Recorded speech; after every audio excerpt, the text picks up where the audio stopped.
स्वार्थी मांजर. एका मांजराने आपल्या मालकाचा आवडता पोपट मारून खाल्ला. तेव्हा मालकाने ते मांजर दिसले तर मारून टाकीन असे रागाने म्हटले.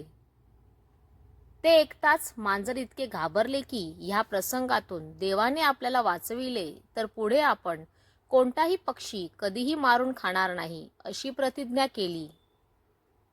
थोड्या वेळाने दिवाणखाण्याच्या खिडकीतून एक वटवाघूळ अचानक आत आले. ते पाहून असल्या मोह उत्पन्न करणाऱ्या प्रसंगी कोणत्या प्रकारचे वर्तन करावे हा प्रश्न मांजराला पडला.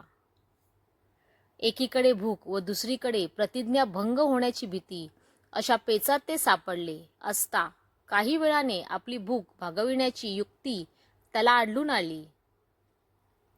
वटवाघळाकडे पाहून ते आपल्याशीच म्हणाले, हा पक्षी आहे असं जर मानलं तर केलेल्या प्रतिज्ञेप्रमाणे याला हात लावण्याचा अधिकार मला नाही, पण याच्या तोंडाचं उंदराच्या तोंडाशी इतकं साम्य आहे की याला मारून खाण्याचा अधिकार मला आहे.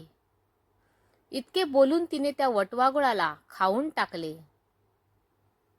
तात्पर्य: स्वार्थ साधण्याची वेळ आली असता लबाड लोक आपली प्रतिज्ञा युक्तीने गुंडाळून ठेवतात.